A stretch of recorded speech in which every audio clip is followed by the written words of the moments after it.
All right, so let's talk about waves. Now, you might look at that and go, well, I'm not really seeing a wave.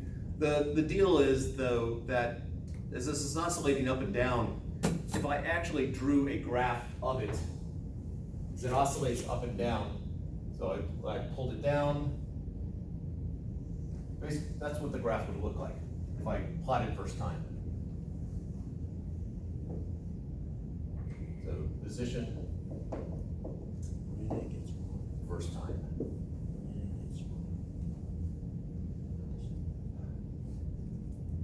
What kind of graph is that?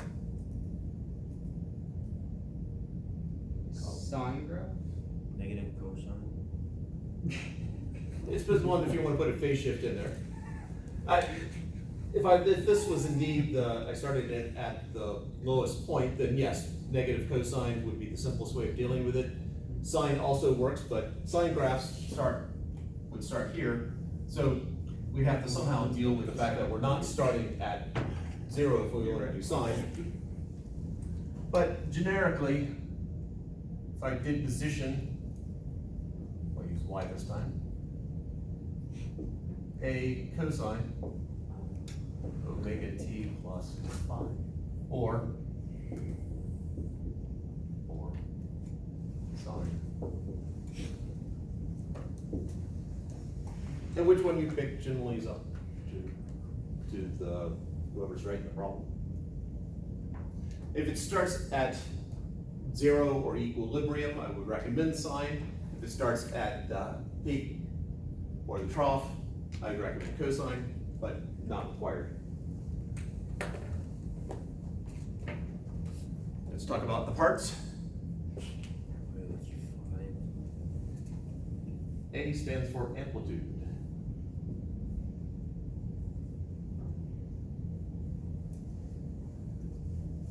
Amplitude would be the distance, and I put distance in quotation marks, distance between whatever the middle is and the peak or the trough.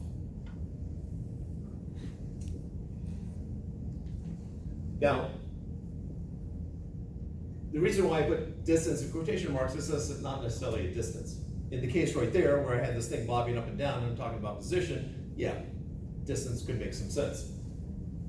If I'm talking about sound, describing sound using something like this, then, well, distance doesn't make sense. It's a difference in pressure or volume. So which aspect of sound we're dealing with.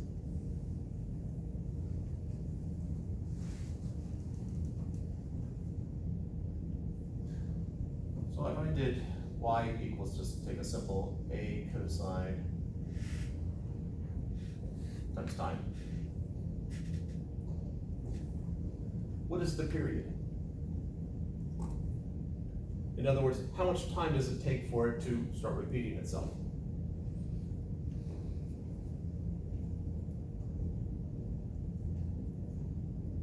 The omega is 2 I heard pi and I heard omega. Not for this formula, not for this. Pi is a regular thing, but then if it's... Excuse me?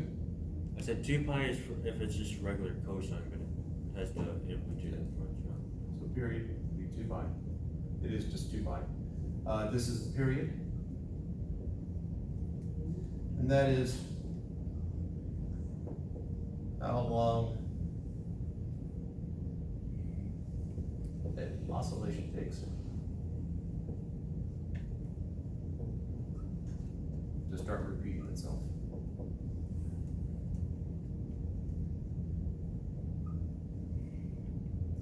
Probably cycle better than oscillation. A cycle repeat itself. So for the Earth going around the sun, according to current theory, it seems to be something that is happening repeatedly. What is the period of the Earth's orbit? 365 days. You know, I always find that curious because generally that is the answer that students give. Well, as opposed to the, 10.5, pardon? roughly. Rough, yeah. 0.25.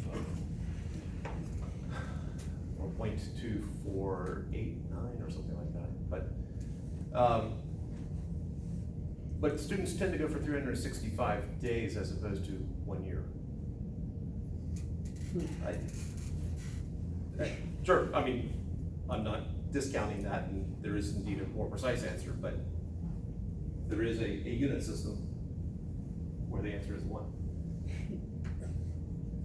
So in the case of the slinky, we have an object oscillating up and down, so it is repetitive motion, so the amount of time it takes for it to go from the bottom back to the bottom would be the period. Another common term that we need to get jumping ahead again. Now, if I stick the omega in there, what does that do? Let's say omega is 2, or let's be more specific here, y is equal to a cosine 2t. What does that do to the period? Takes longer. You do the period divided by the coefficient. Say it again. Don't you take like 2 pi divided by the coefficient inside of the cosine thing? All right, so that would make it smaller, and you're saying it would take Smaller. longer? I remembered. Oh, you're going with, whatever he said. So in general, 2 pi divided by omega is the period.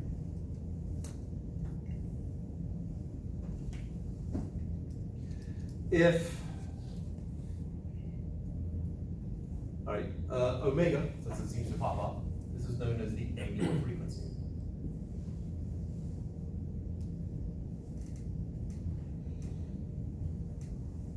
If you'll recall, omega is also the symbol that is used for angular speed. What are the standard units for angular speed? Radians a second. There we go. Don't forget the per second bit. What do you suppose are the units for angular frequency? Radians per second squared. Oh, went too far. The same. It is indeed the same. So I've got these two omegas. One stands for angular frequency, one stands for angular speed. The units are the same. They're using the same symbol. What's the difference? Context. That's the difference. So let's talk a little bit about angular frequency versus angular speed. All right, so suppose I have some sort of dial here that is spinning around counterclockwise, because the math people made that the positive direction for angles. As this spins around, I've got a light source up above it, and what I'm looking at is the shadow that's cast below. So when the arrow is pointing straight to the right, I get the longest shadow.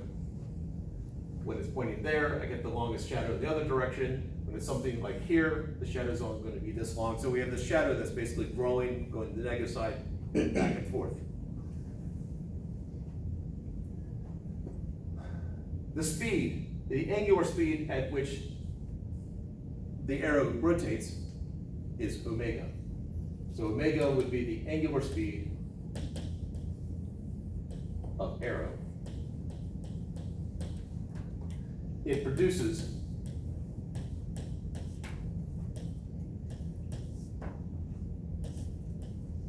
a shadow with an angular frequency of omega. So they're very much related. I've never run into a situation in which we could not use them interchangeably if they ever show up in the same equation.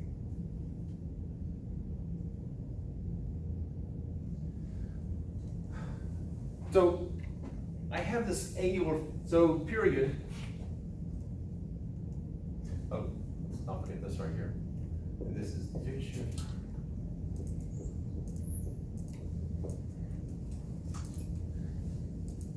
If you are starting at the origin, I'll use a positive or negative sine curve. If I'm starting at the trough, I'll use negative cosine. Starting at the peak, I'll use cosine. Or I'll flip my coordinate system so that it's positive down here or negative up here.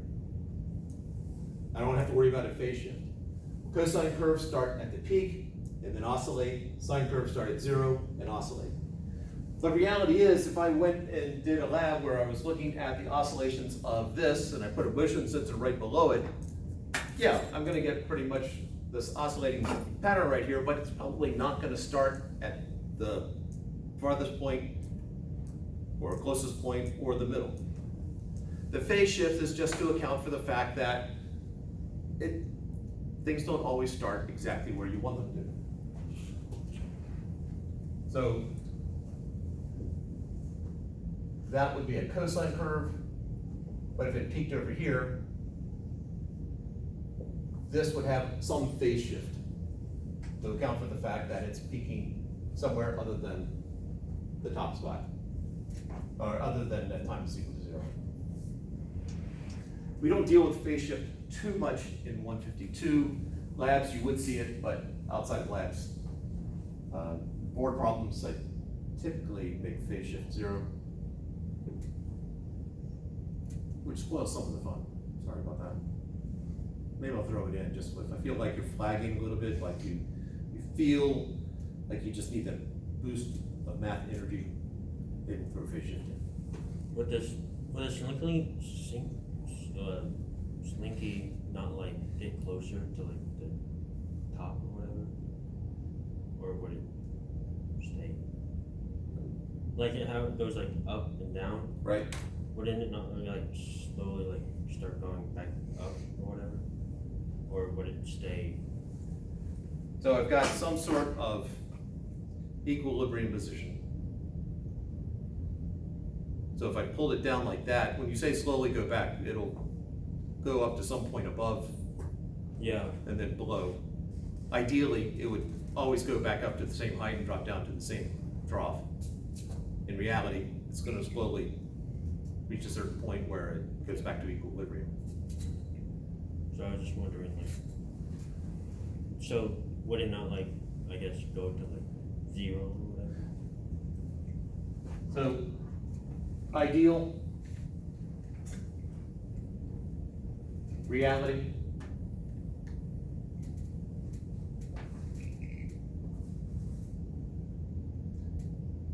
so this is known as harmonic oscillation. This is damped harmonic oscillation. We typically try to ignore damped harmonic oscillation because really to deal with it properly, you need calculus.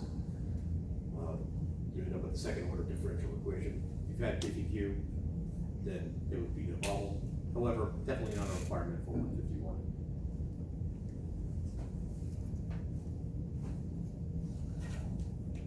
I think I answered your question. Yeah. Okay. Now there's another bit of terminology we need to deal with, because I have angular frequency here, but if I got an angular, surely I've got some sort of translational version of it. And I do, and it's called frequency.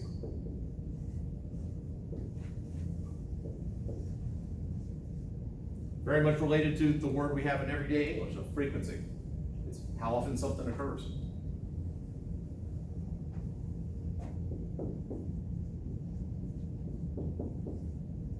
How often a cycle occurs. So, if we're talking about units of frequency, it would be something like cycles per second, cycles per some unit time. This thing will oscillate back and forth 5 times a second. The frequency is 5 cycles per second. For whatever reason, cycles per second is just way too much work. So we have to come up with a single word for it. Anyone happen to know what the standard unit for frequency is? Hertz. Yes. That is a hertz, which is abbreviated with a capital H, lowercase z.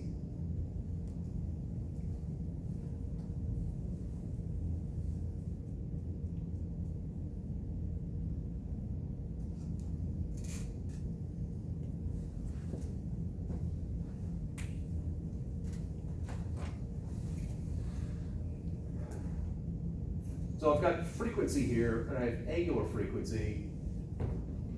feel like there's gotta be a connection there. Well, if we sort of think about the units of period would be seconds, but really, the units of period, it's a time, it's how long, time-wise, a cycle takes to repeat itself. So the standard units would be seconds per cycle. So if you'll notice, period is seconds per cycle, regular frequency or frequency is cycles per second, they're just reciprocals of each other. So the frequency is just 1 over the period, or period is just 1 over the frequency. I also know that period is equal to 2 pi divided by the angular frequency. And using that relationship, we now have omega is equal to 2 pi times the frequency. In the textbook, where I use omega, the textbook uses 2 pi frequency, 2 pi f. Questions up to here?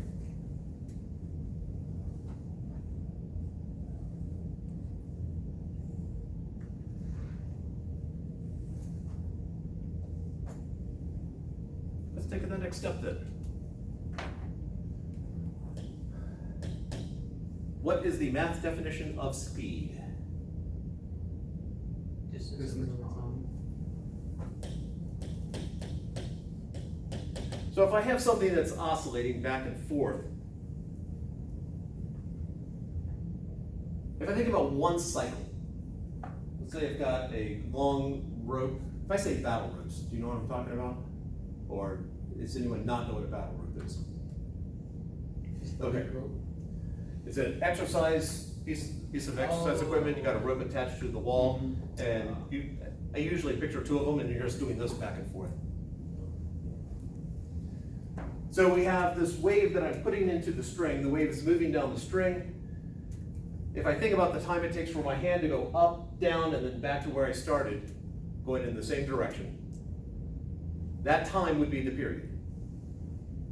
How far the wave travels is the wavelength. So wavelength, using the usual, it is a length. What Greek letter starts with L, lambda. Wavelength, and it is the distance a wave travels in one period. So if I'm talking about a battle rope and I'm sending waves down and back, the distance it travels would be the wavelength, and the time it takes to travel one wavelength is the period.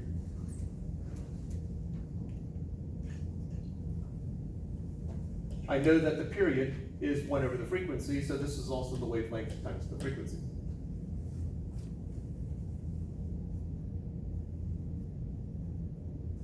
Depending upon the source, this could become an incredibly important equation. Here's why. We use F for frequency. That is, if you get into graduate level physics, they don't use F anymore. They use the Greek letter nu. So frequency, F, or at higher levels, the nu. It looks a lot like a V. So if I wrote this equation using that symbol for frequency, V is equal to lambda nu. However, there are some fonts in which that is the speed and that is the letter nu. You can understand, I hope, why it can be confusing to use the letter nu. When I run across the sources where they have that, first thing I do is I try to find that equation to tell me which one is the V and which one is the nu. Because it's going to be the speed and the frequency. All right, I bring this up only just in case you run across it. This potentially is the last time we use the letter nu. I will say that my first year here, they were still doing the nano physics or nano engineering, whatever they were doing with the nano stuff. And one of the nano students came over and said, hey, yeah, asked me if I had time, and I said, sure. And she said, why are there two V's in this equation? I said, okay. Actually, one of them is not a V.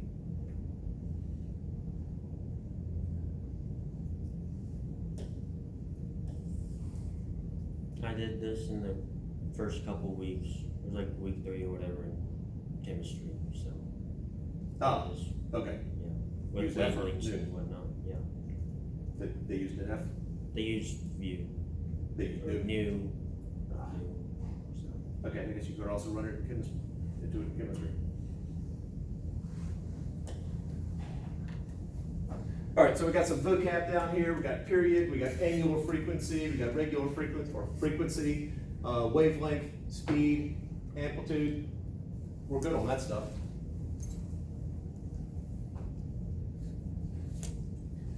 Let's think of the next step.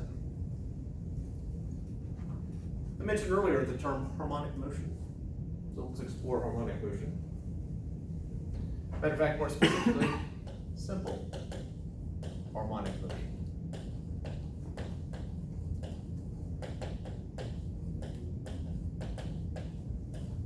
Or sometimes I will abbreviate it as SHM.